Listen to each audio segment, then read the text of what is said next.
Hey friends, welcome back to my studio. You've got to see this photo. I'm going to paint a giraffe. Isn't that cute? I love the smile. I love the attitude. I just love animals. I think they're so fun. Really cute personality.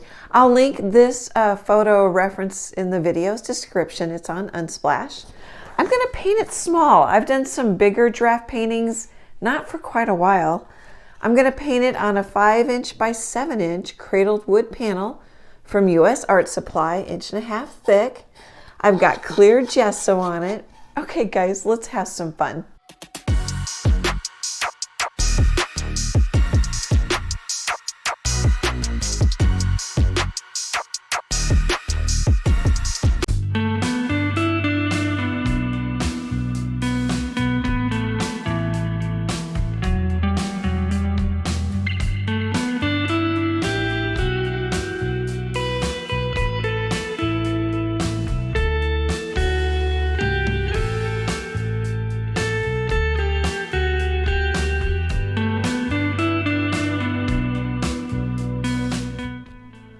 Let's set the table. I don't know if I've done this before. I probably have. But I use straight up phthalo blue green shade, which is a primary blue. PB15. I didn't know that just because the name it was so long. I assumed it wasn't a primary blue.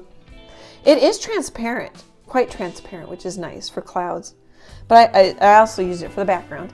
And I mixed phthalo blue, not nearly as much as I did with the white, because the phthalo blue is really strong.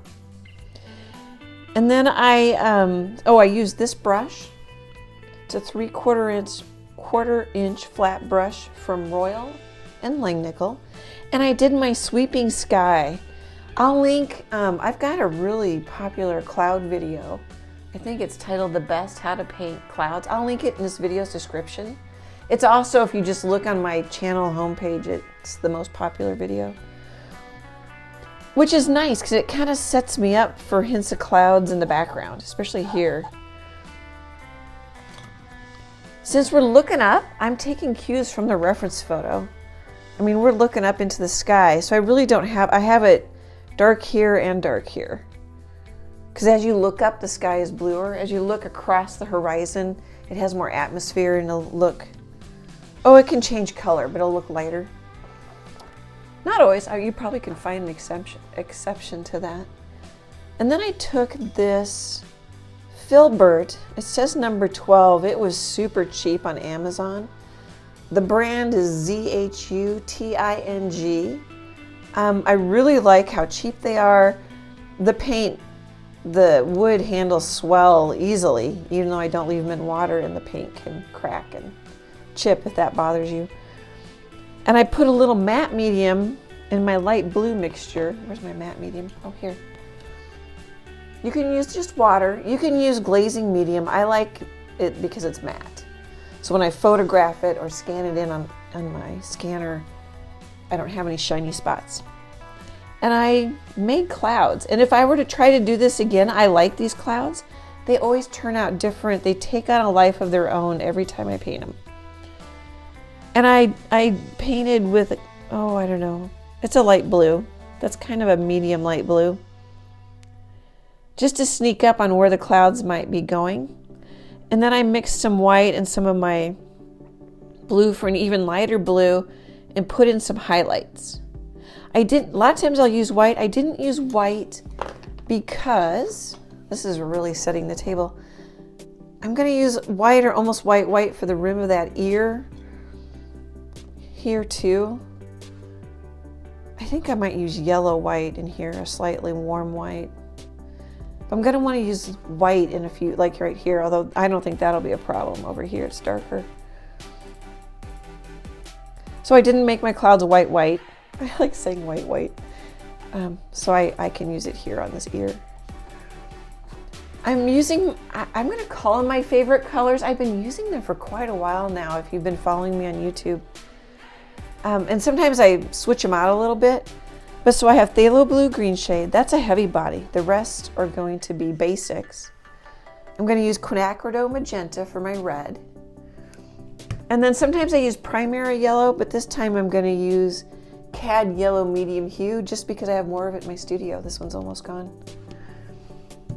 And you could use a raw sienna. That's a lot of this color in this giraffe. But I think I'm going to mix it and maybe make the giraffe a little more orange. I'm not sure. That's just what I'm thinking. I also let my paintings evolve. I'm going to say this might sound weird and kind of talk to me. It's kind of like the clouds. They don't always turn out the same. They take on a mind of their own.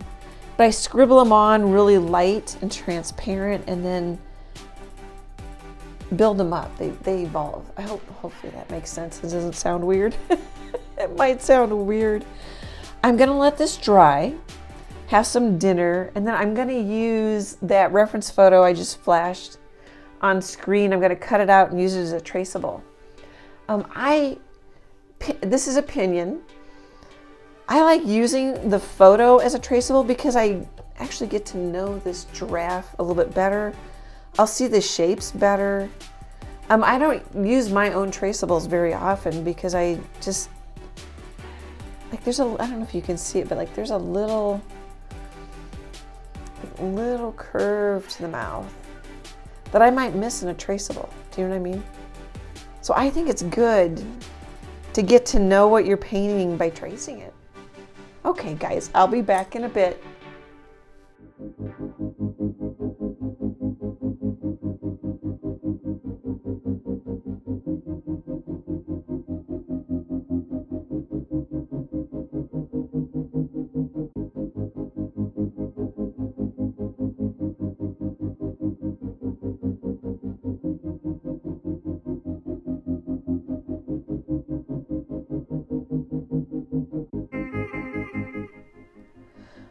All right, let's chat for a minute.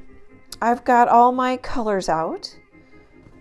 Cad yellow medium hue, quinacridone magenta, phthalo blue green shade, Mars black, titanium white, all Liquitex, phthalo blue green shade's a heavy body.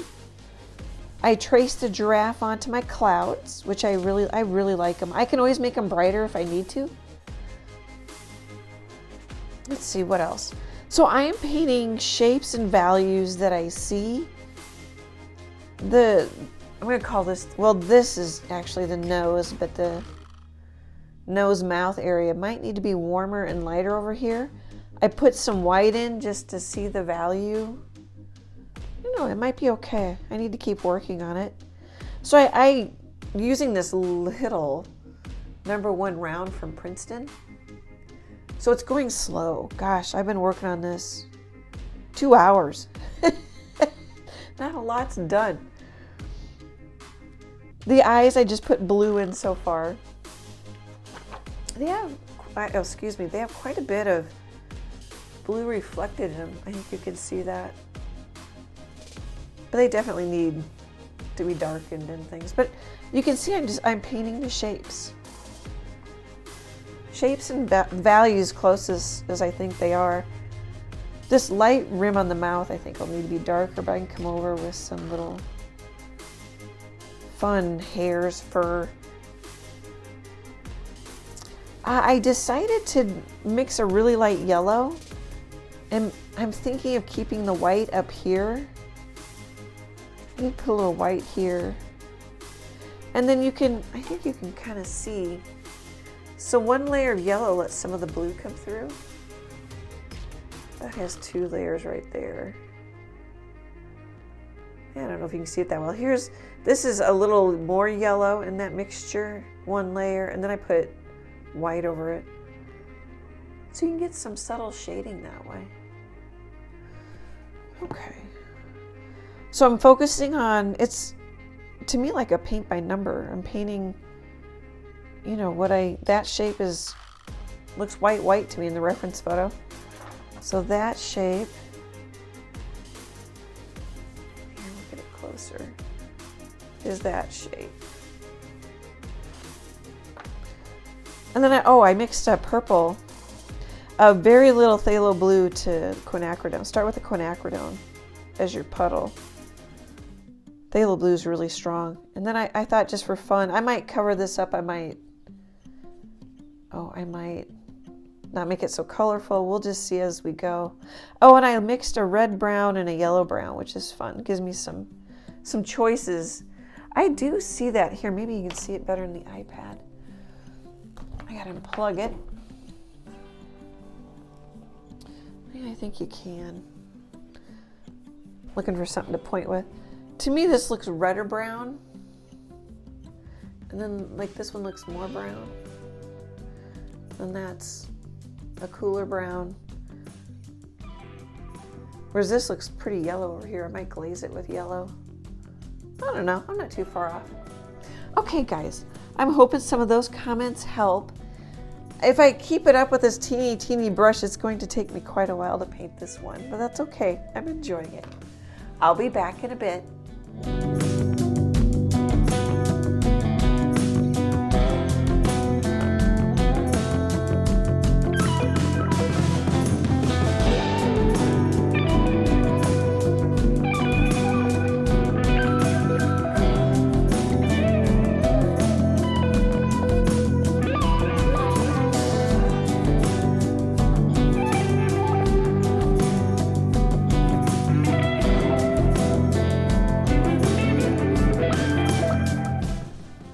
Thought I'd pop in with a comment. I've brightened this cloud a couple times, or clouds, depending on how you see it. And I might go a little brighter again. And all I'm thinking is, I mean, it's a portrait of a giraffe, which I think I say this in most videos. So I don't need to worry about it quite so much, but I'm also wanting to call some attention down here. So maybe you kind of do a little bit of this. I don't know if that'll happen because the face is so strong. It pulls a lot of attention. I could be done with this pretty soon. And I wanted to mention that all I'm doing is like in the light area, warmer. There's a little bit of orange in there. As it starts to get in the shadow, it gets a little darker and cooler, but really I only need to fill in the spots. And I think I'm done. I think the eyes are done. I could maybe put a little teeny white highlight in that eye. Okay, guys, I'm going to finish this and then I'll be back.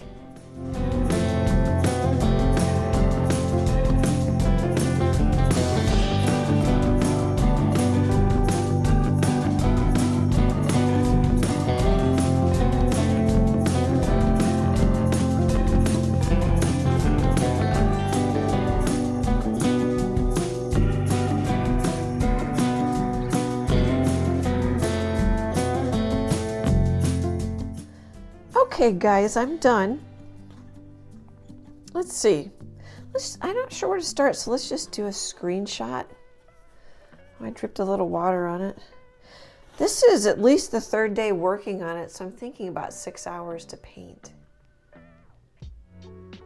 I'm trying to get it square. Maybe I can't when I'm that close. I put little whiskers in it. That's fun. The eyes are done. I did put a little white dot in that eye. It's fun to have like a little blue, a little purple inside the ears. I painted it. Oh, here. Well, let's finish the tour first. This has like a bluish, shadowy area. That's the background coming through. I really like that. If you paint over it, you could just add some of it back in. Put a little bit of yellow in there. And then it does go around to the bottom. I painted it darker. I think it's actually maybe, this is printed out lighter than the reference photo. So this might be still a little lighter than the reference photo. It's darker than this, especially up in here. All right, I just love this reference photo. It's a great one. It's linked in this video's description. Oh, here. I did switch to this brush just because I ruined that little red one I was using, because I was scrubbing white on it for the clouds and it just couldn't handle it. This is a number 4 round from Princeton. And I also use this little, Oh, it's a liner. I don't think it's long enough to be a rigger. It's a 5/0 from, oh, I don't know if you can even see the bristles, from Royal and Langnickel. I use that for the whiskers, and even though I thinned it down, some of my whiskers got kind of fat. That happened. You just don't need to put as many in as you see in the reference photo. Okay, guys, let me know if you give this one a try. As I said, I just love this reference photo. So fun to hang out with you. Super appreciate your support. I couldn't do this without you. Great big happy art hugs, and I hope to chat with you soon. Bye, guys.